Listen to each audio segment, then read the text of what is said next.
Hello everyone. अब यहाँ पे हमारे पास क्वेश्चन है, let x be a positive integer such that 7x plus 96 is divisible by x। How many values of x are possible. अब ये क्वेश्चन सी सेट के पेपर में आया था। देख लेते हैं कि क्वेश्चन हमसे पूछ क्या रहा है। कह रहा है कि हमारे पास x कोई भी नंबर है सच दैट 7x प्लस 96 जो है वो x से डिविजिबल है। डिविजिबल है मतलब ये पूरा पूरा कट जाएगा। तो हमसे पूछा है कि x की ऐसी कितनी वैल्यूज हो सकती है। क्या वैल्यूज हो सकती है ये हमसे नहीं पूछी गई है, बल्कि ये पूछा गया है कि कितनी वैल्यूज हो सकती हैं। तो एक सिंपल सी चीज बताऊं, यहाँ ऊपर अगर न्यूमरेटर की बात करूं तो मेरे पास दो चीजें हैं, है ना, एक 7x है और एक 96 है। तो x चाहे मैं कुछ भी चूज कर लूं, कुछ भी एनी नंबर, ये तो तय है ना कि 7x हमेशा डिविजिबल होगा, क्योंकि उसके साथ x लगा है जो ऐसे कट होगा, है ना। मतलब हमें देखना है कि x की कौन कौन सी वैल्यूज हो सकती है जो 96 को डिवाइड करें, है ना, यही चीज हमें चेक करनी है। तो क्या मैं ये नहीं कह सकता कि इनडायरेक्टली मुझसे ये चीज पूछा गया है कि 96 के कितने फैक्टर्स हो सकते हैं, यही चीज पूछी गई है ना। क्योंकि x अगर 96 को कैंसिल करेगा, पूरी तरह से डिवाइड करेगा, इट मींस x क्या होगा, 96 के फैक्टर होंगे। तो ऐसे कितने x हो सकते हैं, मिंटू से 96 के कितने फैक्टर्स हो सकते हैं, यही चीज हमसे पूछी गई है। तो हमें पता है फैक्टर्स निकालने का तरीका, एक सिंपल सा रूल होता है कि अगर हमारे पास कोई भी नंबर है, एनी नंबर n, और उसे मैंने प्राइम फैक्टराइजेशन करके लिखा हुआ है किसी भी नंबर की पावर a इंटू किसी दूसरे प्राइम नंबर की पावर b इंटू किसी तीसरे प्राइम नंबर की पावर c, इस तरह से डॉट डॉट डॉट डॉट, ठीक है, चाहे जितने मर्जी प्राइम नंबर्स हों उसमें, दैट डजंट मैटर, उसे हमने प्राइम फैक्टराइजेशन कर लेना है। आफ्टर दैट जो फैक्टर्स होंगे दैट विल बी, नंबर्स को आप भूल जाओ, जस्ट पावर को याद रखो कि पावर आपके पास क्या है, a, उसमें 1 एक एक्स्ट्रा ऐड कर दो। यहाँ पावर कितना है, b, तो उसमें भी 1 एक्स्ट्रा ऐड कर दो। अगला पावर कितना है, c, उसमें भी 1 एक एक्स्ट्रा ऐड कर दो। इस तरह से आपके पास जितने भी होंगे उन सबको आपने मल्टीप्लाई कर देना है, और यही होते हैं नंबर ऑफ फैक्टर्स। ठीक है। अगर हम यहाँ परमुटेशन एंड कॉम्बिनेशन लगा के देखें तो हम ये वेरीफाई भी कर सकते हैं कि ये रिजल्ट कहाँ से आया है, बट अभी हमारा वो टॉपिक नहीं है तो इसे रहने देते हैं। जस्ट एज अ रिजल्ट हम इसे यूज करेंगे। तो सबसे पहले हम क्या करेंगे, 96 का हम प्राइम फैक्टराइजेशन कर लेंगे। तो 96 प्राइम फैक्टराइजेशन कर लेते हैं। 2 के टेबल पे कितनी बार में जाएगा, तो 48 बार में। फिर 2 से कितनी बार में कटेगा ये, 24, 2 से 12, 2 से 6, 2 से 3, 3 से 1, मीन टू से मैं कह सकता हूँ 96 is equal to 2 raise to power, कितनी बार 2 आया है, 1 2 3 4 5, 2 raise to power 5 into 3 raise to power, एक ही बार 3 आया है तो 1, डन। मतलब 96 can be written as 2 raise to power 5 into 3 raise to power 1। अब नेक्स्ट हमारा रूल क्या कहता है कि पावर में जस्ट 1 ऐड करके मल्टीप्लाई कर दो। तो पावर यहाँ 5 था, 1 एक्स्ट्रा ऐड करो यानी कि 6 हो जाएगा। यहाँ पावर 1 था, एक एक्स्ट्रा ऐड करोगे तो 2 हो जाएगा। तो टोटल कितने हो जाएंगे, 12। यानी कि 96 के टोटल 12 फैक्टर्स हो सकते हैं, यानी कि x की वैल्यू भी 12 हो सकती है। डन। x टोटल 12 नंबर्स हो सकते हैं, तो ऑप्शन सी हमारा सही आंसर है। डन। चलो नेक्स्ट क्वेश्चन देखते हैं। नेक्स्ट है हमारे पास, a boat can go 120 kilometre down stream and 36 kilometre up stream in 18 hours. Done. It can go 140 kilometer downstream and 48 kilometer upstream in 22 hours. Done. Find the ratio of time taken by the boat to travel 60 kilometer downstream and 30 kilometer upstream. ठीक है, अच्छा है, प्यारा सा question है। चलो देखते हैं इस क्वेश्चन को हम कैसे सॉल्व करें। तो सबसे पहले तो आप यहाँ अपने याददाश्त के लिए डी लिख दो डाउन स्ट्रीम, यहाँ लिख दो अप स्ट्रीम और यहाँ लिख दो टाइम। हम जस्ट कॉफिशिएंट लिखेंगे यहाँ पे। तो यहाँ डाउन स्ट्रीम का कॉफिशिएंट कितना है, 120 किलोमीटर गया था तो 120, और अप स्ट्रीम का कॉफिशिएंट 36 तो लिखो 36, टाइम 18 आवर्स तो यहाँ लिख दो 18। डन। अगला है 140 किलोमीटर डाउन स्ट्रीम तो यहाँ लिखो 140। अगला है 48 अपस्ट्रीम तो 48 अपस्ट्रीम और टाइम 22। डन, आपने लिख दिया, सफिशिएंट है इतना। अब एक सिंपल सी बात बताऊं, अगर कुछ कट रहा है तो उसे हम काट सकते ही हैं, जस्ट हमने रिसोर्स के फॉर्म में लेने हैं। तो इसे कटिंग कर दो। मैं देख रहा हूं कि पहला वाला तीनों नंबर जो है 120, 36 और 18 2 के टेबल से डिविजिबल है, तो इसे मैं लिख सकता हूं कट करके 60, इसे लिख सकता हूं 18 और इसे लिख सकता हूं 9। डन। यहां देखो 140 था तो 70, ये 24 और ये हमारे पास 11। अब सिंपल बड़े नंबर को एलिमिनेट करते हैं हम, चाहे डाउन स्ट्रीम वाले दोनों वैल्यू को सेम करके एलिमिनेट कर दो या अप स्ट्रीम वाले दोनों को एलिमिनेट कर दो। तो मुझे दिख रहा है कि दोनों में से हम कुछ भी कर सकते हैं, अपनी श्रद्धा है ना। तो अगर मैं डी को ही एलिमिनेट करूं तो देखो यहाँ 60 है ऊपर, यहाँ 70 है। सेम नंबर बनाने के लिए ऊपर वाले को मुझे 6 से मल्टीप्लाई करना होगा, नीचे वाले को सच उल्टा हो गया, ऊपर वाले को मुझे 7 से मल्टीप्लाई करना होगा। तभी तो 60 इंटू 7 जितना बनेगा उतना ही नीचे वाले को 6 से मल्टीप्लाई करने पे बनेगा, है ना। ठीक है, तो ऊपर वाले को अगर मैं 7 से मल्टीप्लाई करूं तो जो भी नंबर आएगा, देखो ये तो तय है ना कि डी वाला दोनों सेम बनेगा और ये एलिमिनेट हो जाएगा, तो हम नंबर भी क्यों फाइंड करें कि कितना बनेगा, रहने देते हैं, एलिमिनेट हो जाएगा। ठीक है, अब यहाँ देखो 18 7 जा, है ना, और यहाँ 24 इंटू 6 जा। अब दोनों को फिर हम माइनस कर देंगे, है ना, माइनस करेंगे तभी तो ये दोनों एलिमिनेट हुए हैं। तो मैं क्या कर रहा हूँ कि 2 में से फर्स्ट को माइनस कर रहा हूँ, तो 24 इंटू 6 कितना होता है, तो 6 चौक 24 हो जाएगा और ये 144 हो जाएगा। डन। माइनस यहाँ 18 7 जा कितना होगा 126, है ना। मैं ऊपर माइनस लिखा था, मैं नीचे ही रख लेता हूँ माइनस। माइनस करके ये कितना आ जाएगा, ये देख लो, और ये जितना भी आएगा नीचे हमने क्या लिखना है, u, क्योंकि ये अपस्ट्रीम का कोफिशिएंट था, इज इक्वल टू टाइम इसी तरह से कितना आएगा 11 6 जा 66, है ना, माइनस यहाँ 9 7 जा 63। ठीक है, तो अब 144 में से अगर 126 माइनस करें तो 18 आएगा, है ना, मतलब 18 by u is equal to यहाँ पे आ गया 3 3 6 जा, यानी कि u की वैल्यू कितनी आ गई 6 किलोमीटर पर आवर, ये अपस्ट्रीम की वैल्यू आ गई। डन। ठीक है, अब एक सिंपल सी चीज बताओ, अपस्ट्रीम की वैल्यू चाहे मैं 1 में सब्स्टिट्यूट कर दूं या 2 में, मुझे डाउन स्ट्रीम मिल जाएगा। पर सब्स्टिट्यूट कैसे करना है ये देखो, इसे उठाओ, पहला नंबर क्या था 60, ठीक है, प्लस अपस्ट्रीम यहाँ 18 है, वैल्यू आई है कितनी 6, डिवाइड कर दो कितना आएगा 3, यानी कि 3 यहाँ नीचे डिनोमिनेटर में डी था downstream is equal to 9 था ना 9, यानी कि 60 by D is equal to कितना आया 6, कट के डी की वैल्यू कितनी आ गई 10, मतलब डाउन स्ट्रीम हमारे पास 10 आ गई और अप स्ट्रीम 6 आ गई। हमसे पूछा गया था कि find the ratio of time taken by the boat to travel 60 kilometre down stream and 30 kilometre up stream. तो 60 किलोमीटर डाउन स्ट्रीम ट्रेवल करने में उसे कितना टाइम लगेगा, 6 आवर्स लगेगा 10 की स्पीड से, तो ये 6 आवर्स लगा, और 30 किलोमीटर अप स्ट्रीम ट्रेवल करने में उसे कितना लगेगा, तो ये 6 की स्पीड है, तो अपॉन 6 करके कितना आएगा 5 आवर्स लगा। तो रेशियो पूछा था ना, तो 6:5 हमारा सही आंसर आ गया। डन।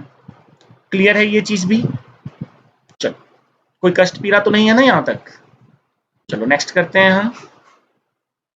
नेक्स्ट क्वेश्चन है हमारे पास, a work was completed by 3 person of equal ability. First one is doing m hours for m days, second one is doing n hours for n days, okay, m and n being integers, done, and third one doing 16 hours for 16 days, done. The work could have been completed in 29 days by third person alone with his respective working hours. ये भी अच्छी बात है। If all of them do the work together with their respective working hours, then they can complete it in about, okay, ठीक है, पहले तो question को थोड़ा सिंप्लीफाई कर लेते हैं हम कि क्वेश्चन क्या रहा है हमसे। देखो क्वेश्चन कह रहा है कि 3 प्राणी हैं हमारे पास, उसमें से पहला प्राणी m आवर्स तक, m डेज तक m आवर्स डेली के हिसाब से काम करता है, दूसरा है जो कि n डेज का टाइम लेता है और n आवर्स, मतलब ये साथ ही काम कर रहे हैं, अलग अलग नहीं है, इंडिविजुअली नहीं कर रहे हैं, एक साथ कर रहे हैं। और तीसरा प्राणी जो है वो 16 आवर्स डेली के हिसाब से 16 डेज तक काम किया है। डन। इतनी ही चीजें हैं हमारे पास। साथ में एक चीज और कह रहा है कि ये तीनों जो है वो इक्वल एबिलिटी के हैं, मतलब तीनों बराबर एफिशिएंट हैं। और एक एक्स्ट्रा इंफॉर्मेशन हमारे पास है कि अगर ये सारे काम तीनों की बजाय सिर्फ थर्ड पर्सन अलोन, अकेले थर्ड पर्सन से कराया जाए, तो जितने आवर्स अपना काम करता है, यानी कि 16 आवर्स थर्ड पर्सन कर रहा था, उतने आवर्स डेली के हिसाब से वो 29 डेज में वर्क को कंप्लीट कर लेगा, है ना। लिखा है ना ये चीज, देखो। ठीक है, कोई बात नहीं। तो पहले हम इसी को उठा लेते हैं एक तरफ। सपोज कि सबकी एफिशिएंसी है, आप कुछ भी मान लो, एक्स वाई जेड, जितने भी हमारे पास 26 नंबर्स हैं उसमें से एम और एन को छोड़ के आप कुछ भी मान लो। मैं यहाँ एक्स मान लेता हूँ कि सबकी एफिशिएंसी एक्स है। एक्स एफिशिएंसी से सभी काम कर रहे हैं, इसीलिए मैं इसे बाहर ही ले लेता हूँ कॉमन। एक कर रहा है एम दिनों तक एम आवर्स डेली, तो एम इंटू एम होगा, क्योंकि हमारा होता है ना एम डी एच, एम मतलब एफिशिएंसी, डी मतलब डेज, एच मतलब आवर्स, है ना। तो m मैंने सबका कॉमन ले लिया। अब यहाँ d और h में m into n plus n into n plus 16 into 16। और यही काम दूसरे तरफ कौन कर रहा है, mdh फिर से, यानी कि x एफिशिएंसी से तीसरा पर्सन 16 आवर्स डेली करके 29 डेज में कर रहा है। डन। ठीक है, अच्छी बात है। देखो क्या x x कैंसिल नहीं हो जाएगा? आप बोलोगे यस सर हो तो जाएगा। अब हमारे पास कितना बचेगा, m square plus n square plus 16 into 16, उसे दूसरी तरफ ले जाओ, 16 इंटू 29 माइनस 16 इंटू 16। देखो आप चाहो तो डायरेक्टली मल्टीप्लाई करके भी माइनस कर सकते हो, बट मुझे मजा नहीं आता है ऐसे मल्टीप्लाई करने में। मैं क्या करूंगा, 16 कॉमन ले लूंगा, दूसरी तरफ 29 माइनस 16 कितना हो जाएगा, तो आप बोलोगे कि सर ये तो 13 हो जाएगा, है ना। अब मैं मल्टीप्लाई कर लूंगा तो ये 208 आ जाएगा। यानी कि मैं कह सकता हूं इन शॉर्ट कि मेरे पास m square plus n square की वैल्यू कितनी आ गई, 208। डन। ठीक है, अच्छी बात है। अब अभी भी समस्याएं हैं, और समस्याएं जटिल भी हैं, क्योंकि दो नंबर हमें फाइंड करने हैं और इक्वेशन हमें सिर्फ एक दी हुई है। पर अगर हम मैथ का छोटा सा कंसेप्ट जानते हैं तो ये इतना भी टफ चीज नहीं है, क्योंकि देखो इसमें स्क्वायर लगा है ना, हमें पता है 1 का स्क्वायर कितना होता है 1, 2 का स्क्वायर 4, 3 का स्क्वायर 9, 4 का स्क्वायर 16 यानी कि यूनिट डिजिट 6, उसके बाद 5 का 5, 6 का स्क्वायर 36, 7 का स्क्वायर 49, 8 का स्क्वायर होता है 64 यानी कि 4 लिखेंगे, और 9 का स्क्वायर होता है 81 यानी कि 1। अब देखो यूनिट डिजिट को कंपेयर करो, हमें दो स्क्वायर नंबर के सम का यूनिट डिजिट कितना चाहिए, 8। अब 8 कब पॉसिबल है, या तो दोनों 4 4 हो, है ना, तभी पॉसिबल है, या फिर क्या, बस एक ही पॉसिबिलिटी है, दोनों 4 4 होना चाहिए, है ना। ठीक है। अब दोनों 4 4 होना चाहिए तो नंबर क्या हो सकते हैं, 2 और 8 यूनिट डिजिट वाले, यूनिट डिजिट 2 या 8 ये भी होना चाहिए, यूनिट डिजिट 2 और 8 ये भी होना चाहिए, है ना, क्योंकि 2 का स्क्वायर ही 4 होता है और 8 का स्क्वायर 64 होता है, यानी कि उसमें भी यूनिट डिजिट 4 आएगा।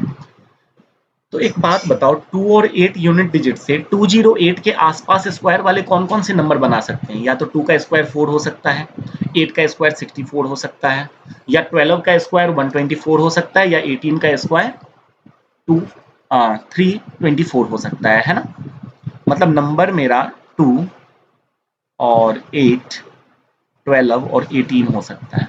एक बात बताओ, 2 का स्क्वायर 4, क्या 4 में कुछ जोड़ के 208 बनाया जा सकता है?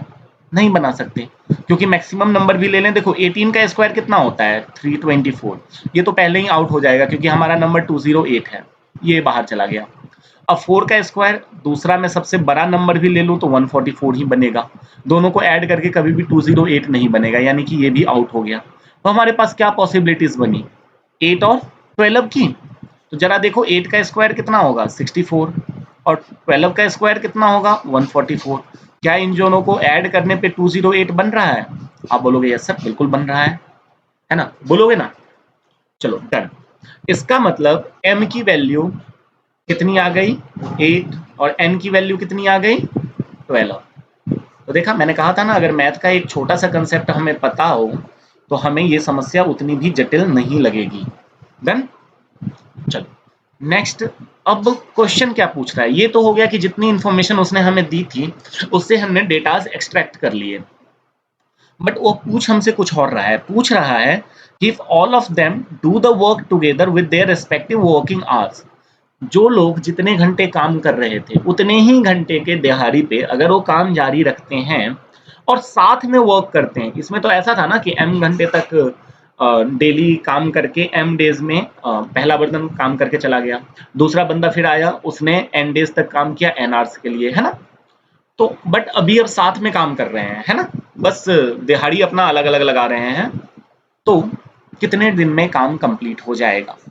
तो देखो एक तरफ काम उठा लो अपना, कोई सा भी उठा लो, ये ले लो, यही था ना अपना काम, या फिर ये उठा लो, आपकी अपनी श्रद्धा है, जैसा आप चाहो, ठीक है। तो चाहे तो आप x इंटू 16 इंटू 29 उठा लो, कोई दिक्कत नहीं है, है ना, आप आराम से इसे उठा सकते हो। दूसरी तरफ आप क्या करोगे, एफिशिएंसी तो सबकी सेम ही है, आर्स सब अपना अलग अलग काम कर रहे हैं, बट इकट्ठे काम कर रहे हैं तो सारे आर्स क्या होंगे, ऐड हो जाएंगे, है ना। चलो सारे आर्स को हम ऐड कर लेते हैं। तो कितने आवर्स थे, एक के 8 घंटे थे, एक के 12 थे, और एक के कितने थे, 16 थे, है ना, 16 थे, ठीक है। अब देखो हमारे पास ये कह रहा है कि कितने दिनों में काम कंप्लीट करेगा, मतलब यहाँ पे डेज हमने रखना है, ठीक है, कोई बात नहीं।